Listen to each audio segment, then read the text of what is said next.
হানাদার বাহিনী ঘুমন্ত নিরীহ বাঙালির ওপর আধুনিক স্বাধিকার আন্দোলন এমনকি জাতীয় নির্বাচনের ফলাফলে পাকিস্তানি হানাদার বাহিনী শুরু করেছিল সারা দেশে গণহত্যা।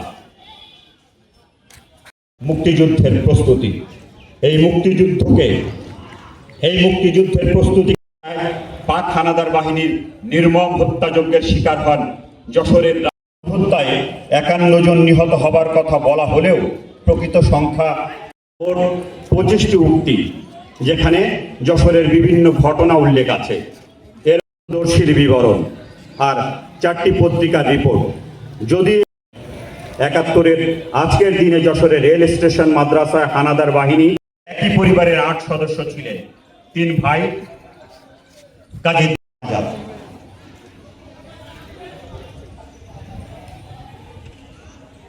যশোরে ভেরেন্সি mister Swapan Biswas, mister Anil rifle দিয়ে হত্যার চেষ্টা করে হানাদার বাহিনীর সঙ্গে।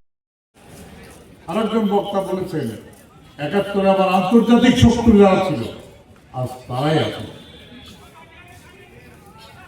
বিশ্বের দেশে দেশে যখন মুক্তিযুদ্ধ হয়েছে, রক্তপাত ছাড়া তো মুক্তিযুদ্ধের বিজয় অর্জন করা যায়নি। সব দেশের জাতীয় মুক্তি আন্দোলনে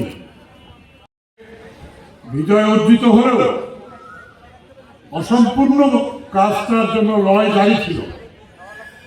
আমরা পরিণতিতে পৌঁছতে পারিনি, কিন্তু লড়াইটা নতুন প্রেক্ষিত, নতুন মূল্যায়নের ভিত্তিতে বেগবান করাটাই জরুরি।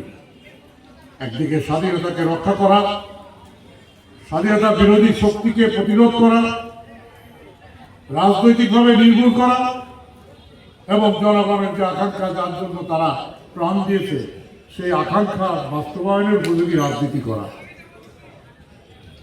পাকিস্তানের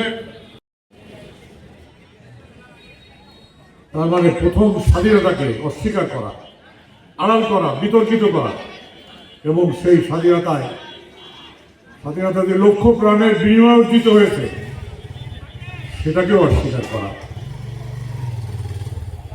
জাতির একটা প্রত্যাশা ছিল, এখানে বক্তা বলেছেন এই জাতি 71 সালে কি